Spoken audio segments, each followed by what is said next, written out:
Muchas gracias por invitarme. En esta ponencia se trata de sostener una sola idea, una tesis, que es que en su conjunto los procesos, programas, acciones de evaluación principalmente han desembocado en instaurar una nueva forma de régimen académico que es suprainstitucional y que resulta en su conjunto atentatoria a los principios de autonomía de las universidades. Es eso lo que trataré de concluir. No está bien empezar con la conclusión, pero por si no me da tiempo que quede claro. He dividido la presentación en 5 puntos, los trataré de tomar brevemente para tampoco abusar del tiempo que me concede. Uno, las tendencias de diversidad y diversificación del sistema de educación superior en México, a dónde han conducido y qué es lo que hay ahora. Segundo, el tema del crecimiento del sistema en su conjunto, pero en particular de la matrícula y las nuevas formas de distribución de la matrícula que imperan en el presente.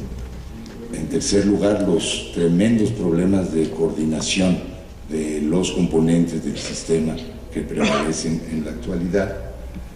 En cuarto lugar, las 3 fórmulas de evaluación que han sido desarrolladas en los últimos años, es decir, la evaluación de las instituciones y programas, la evaluación de los académicos y por último la certificación de procesos administrativos y de gestión. Finalmente, si llego hasta allá, el asunto de las nuevas fórmulas de subsidio y financiamiento al sistema público, centrado en, digamos, la inducción de acciones, la presentación de resultados y nuevas fórmulas de rendición de cuentas. Esa es un poco la estructura de la presentación y voy a cada punto muy rápidamente. En los últimos 20 años el sistema de educación en México ha crecido de manera considerable en términos absolutos, pasando del año 2000 de un poco más de 2 millones de alumnos en educación superior a la actualidad un poco más de 3 millones de estudiantes, lo que ha significado el pasaje en términos de cobertura de algo más del 20 y tantos % a un poco más del 30% con respecto del grupo de edad, la tasa de cobertura bruta. Si se suman a ellos los que actualmente están en los sistemas de educación superior abierta y a distancia, pues la cifra crece notablemente y alcanza un volumen actual cercano a 3.5 millones de estudiantes y una tasa de cobertura cercana al 35%. Aún con estos datos, digamos, la repercusión relativa de este crecimiento no es ya tan impresionante.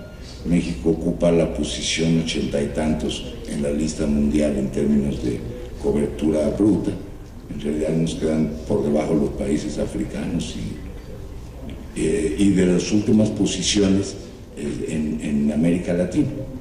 La última, si se consideran fundamentalmente a los países continentales y se dejan fuera las naciones centroamericanas y del Caribe. Digamos, este 35% no puede dejar contento, me parece que a nadie, y hay una nueva presión por retomar el crecimiento. Presión advertida desde hace una década en la que, digamos, hay una especie de consenso político en torno a la importancia de abrir vías para el incremento de matrícula, pero se decía entonces buscando fórmulas que permitieran asegurar la calidad de la oferta. La apertura hacia la matrícula transitó por varias vías y en general supuso una acción de diversificación del sistema como tal.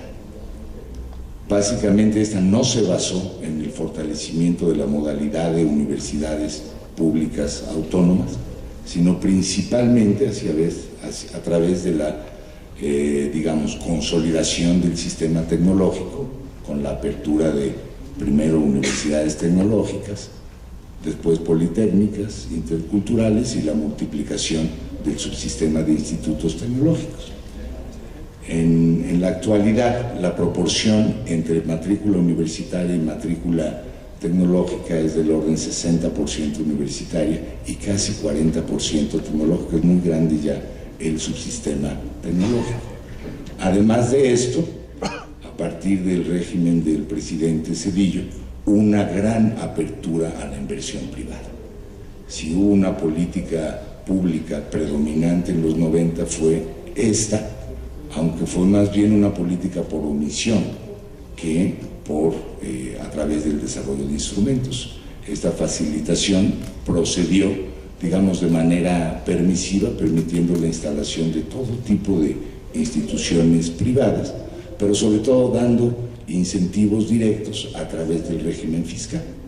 Las universidades privadas prácticamente no pagan ningún tipo de impuestos, y los que tienen que pagar encuentran la manera, digamos, de sortearlos, de modo tal que el incentivo para la inversión privada fue muy fuerte, incluso para la inversión privada de tipo transnacional.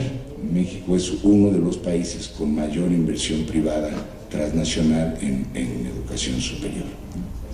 Con o sin TLC, esto fue ocurriendo desde el principio de los años 90. En conjunto, este tipo de maneras de apertura del sistema para incrementar el volumen de matrícula ha traído consigo un conjunto de modificaciones importantes.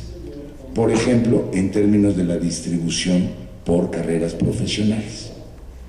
Al día de hoy, por la insistencia de las políticas públicas en reforzar al sector tecnológico, México cuenta con una de las mayores proporciones de formación en las áreas de ingeniería, inferior solamente a Corea y China, pero muy superior, por ejemplo, a las que exhiben países como Brasil, como Argentina, pero también como Estados Unidos, Inglaterra, Francia o cualquiera de ellos.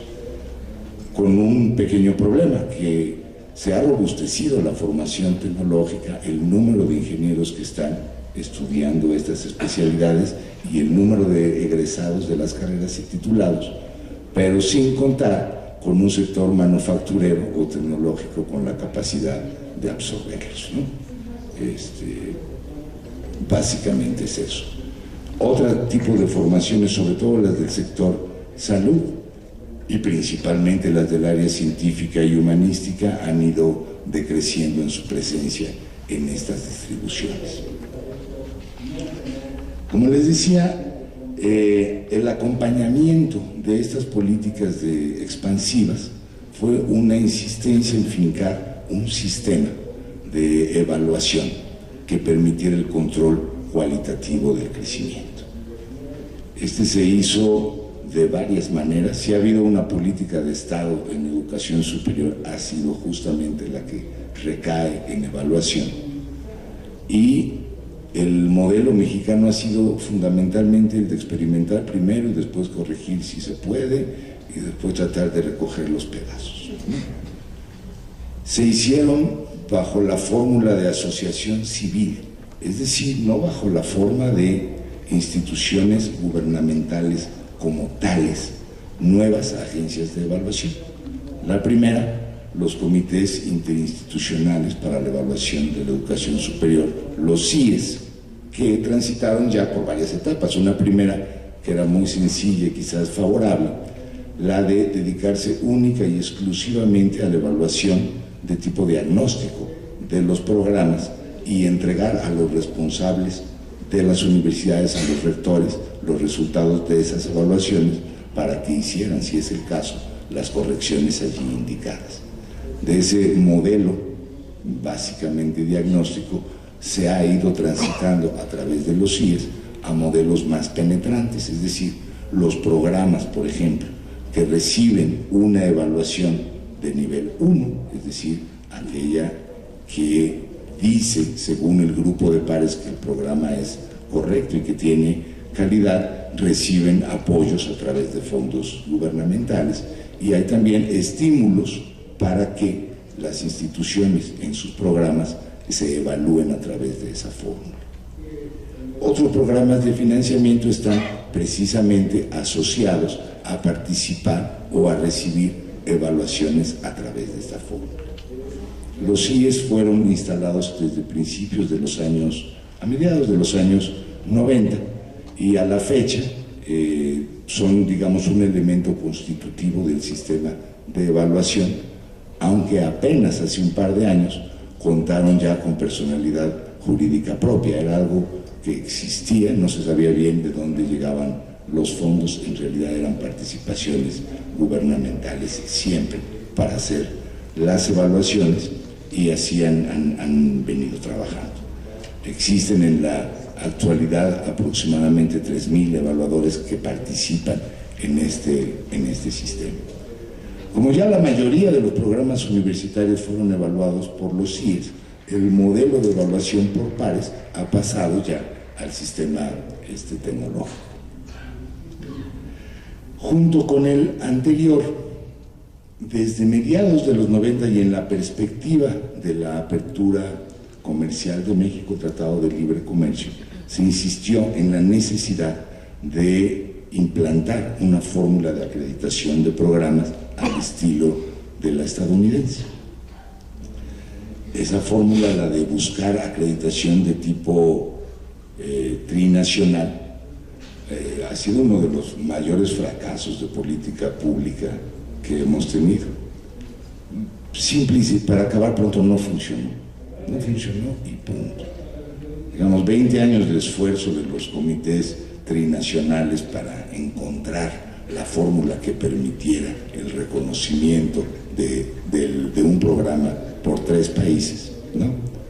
Se topó con obstáculos que fueron insalvables. Realmente solamente uno de los comités ha tenido relativo éxito, que fue el de Contaduría, en lograr esa fórmula de acreditación trinacional. Sin embargo, el modelo sirvió para otra cosa. Se pensaba en el ámbito del TLC, pero se instaló en el ámbito nacional. De todas maneras, pues si ya existían los comités de acreditación, las agencias de acreditación, que fueran estas coordinadas a través de un organismo público, también es una asociación civil, el Consejo Nacional para, bueno, no es nacional, el Consejo para la Acreditación de la Educación Superior, el COPAES, que autoriza a agencias que son privadas de acreditación para que trabajen en la fórmula acreditadora. Este ha sido digamos, instrumento central en este eje de la acreditación de carácter suprainstitucional. Por último, el Ceneval, es decir, el Consejo Nacional para la Acreditación, para la Evaluación de la Educación Superior, existente también desde finales de los años 80 y que se dedica a la evaluación de estudiantes, sobre todo, ustedes lo saben, los que son mexicanos, para los exámenes de admisión y para los exámenes de egreso en las profesiones. ¿Cómo coordinar un sistema que fue construido cada una de sus piezas por separado? Pues ese ha sido un reto, no se está coordinando nada. Se hizo hace un año, digamos, la intención de establecer un mecanismo de entendimiento mutuo entre estas 3 agencias de evaluación, más las instituciones, más la NUIES, pero más allá de eso no se avanza. Nos mueve el tiempo muy rápidamente, me voy al tema que para mí es claro, el de la evaluación. A través del incentivo de contar con fondos aprobados en el presupuesto de egresos de la Federación en distintos programas, en la actualidad hay 18 programas para ello, con programas que implican hacer evaluación, ya sea de programas, ya sea de procesos, ya sea de estudiantes, ya sea de los académicos. Digamos, ese instrumento irrumpió como la fórmula mágica que permitía transponer los derechos y obligaciones de la autonomía imponiendo un modelo voluntario entre comillas. Es voluntario para las instituciones solicitar estos fondos. Son fondos de todo tipo, fondos para infraestructura, fondos para equipamiento, fondos para bibliotecas, fondos para ampliación de la cobertura, fondos de mejora de la calidad, etcétera, etcétera, hasta sumar 18. Hasta el fondo para las pensiones y para asimilar los quebrantos administrativos de las instituciones. Eso sí existe. Ahora, para participar en estos fondos se requieren evaluaciones de pares que evalúan los proyectos que las instituciones ponen a consideración en el concurso. A través de los fondos, las políticas públicas alcanzan una direccionalidad y han hecho que la gran mayoría de las instituciones, de las universidades sobre todo, y de las autónomas principalmente, se conduzcan en la dirección que están imponiendo estos sistemas. De manera que incluso las garantías constitucionales de la autonomía, como por ejemplo el derecho y la obligación de las universidades autónomas a establecer los términos de ingreso, promoción y permanencia de su personal, sean violentados por las reglas que imponen los programas de estímulos. Por ejemplo, hoy ninguna universidad pública puede contratar personal de tiempo completo si no cuenta con doctorado. O sea, es una política convergente. Uno puede opinar que eso está bien o está mal, pero es contraria al principio autonómico según el cual cada institución fija esos términos. Se puede pensar en establecer ofertas innovadoras, por ejemplo, para licenciatura o para posgrado, pero se topa la administración universitaria con la limitación de que si esas reglas no son acordes, por ejemplo, al programa nacional de posgrados de calidad de CONACYT, pues podrá ser muy interesante el programa, pero no tendrá alumnos, porque o forma parte del padrón o no entregan becas a los estudiantes. Puede hacer un programa de licenciatura, digamos, muy innovador, pero los comités de acreditación formados por los colegios profesionales son tradicionales. Entonces no tienen ninguna posibilidad de pasar el filtro de la acreditación, justamente porque es innovador. De este modo, además de fijar un régimen un régimen académico suprainstitucional, están orientando un repertorio muy limitado, digamos, de políticas. Diría por último, gran parte de este repertorio de políticas es convergente con el que está ocurriendo en otros países y ha transcurrido, por ejemplo, en nuestro caso, a través de recomendaciones de organismos supranacionales. A nosotros nos toca muy cerca las revisiones y recomendaciones de OCDE, pero antes fueron las del Banco Mundial. Una última consideración, y que tiene que ver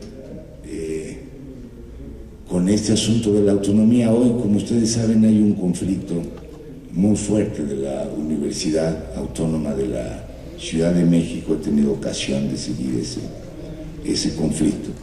Y más allá de la visceralidad que impera y la rectora tan terrible que es, en fin, llama mucho la atención, de verdad, el espanto que ella tiene ante la falta de reglas claras, ¿no? Siempre en todo el conflicto eso ha estado presente y menciona.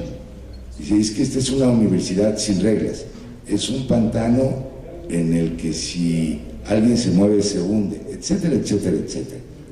Y uno se pregunta, ¿y cómo funcionan las otras universidades? ¿Qué es lo que hace que los académicos sean productivos, ¿no? Que asistan a sus clases, que vayan a sus congresos y que los alumnos... Bueno, es justamente la imposición de un régimen académico suprainstitucional que está obligando a los sujetos a conducirse de una manera que no está controlada por el régimen interno autonómico de las instituciones. En universidades como la UACM, que tomó la decisión de no participar en este sistema, no aparecen ese tipo de presiones y de reglas, y eso espanta a algunos. Ya.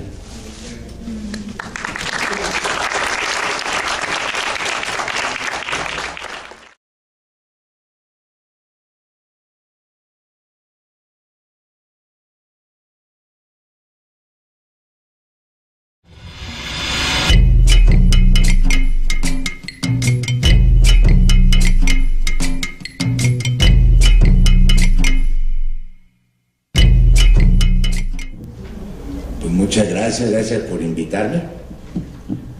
En esta ponencia se trata de sostener una sola idea, una tesis, que es que en su conjunto los procesos, programas, acciones, en los últimos 20 años el sistema de educación en México ha crecido de manera considerable en términos absolutos, pasando del año 2000 de un poco más de 2 millones de alumnos en educación superior a la actualidad un poco más de 3 millones de estudiantes, lo que ha significado el pasaje en términos de cobertura de algo más del 20 y tantos % a un poco más del 30% con respecto del grupo de edad, la tasa de cobertura bruta. Si se suman a ellos tendencias de diversidad y diversificación del sistema de educación superior en México, a dónde han conducido y qué es lo que hay ahora. Segundo, el tema del crecimiento del sistema en su conjunto, pero en particular de la matrícula y las nuevas formas de distribución de la matrícula que imperan en el presente. En tercer lugar, los tremendos problemas de coordinación de los componentes del sistema que prevalecen en la actualidad. En cuarto lugar, las 3 fórmulas de evaluación que han sido desarrolladas en los últimos años, es decir, la evaluación de las instituciones y programas, la evaluación de los académicos y por último la certificación de procesos administrativos y de gestión. Finalmente, si llego hasta allá, el asunto de las nuevas fórmulas de subsidio y financiamiento al sistema público, centrado en, digamos, la inducción de acciones, la presentación de resultados y nuevas fórmulas de rendición de cuentas. Esa es un poco la estructura de la presentación y voy a cada punto muy rápido. De evaluación, principalmente han desembocado en instaurar una nueva forma de régimen académico que es suprainstitucional y que resulta en su conjunto atentatoria a los principios de autonomía de las universidades. Es eso lo que trataré de concluir. No está bien empezar con la conclusión, pero por si no me da tiempo que quede claro. He dividido la presentación en 5 puntos, los trataré de tomar brevemente para tampoco abusar del tiempo que me concede. Uno, las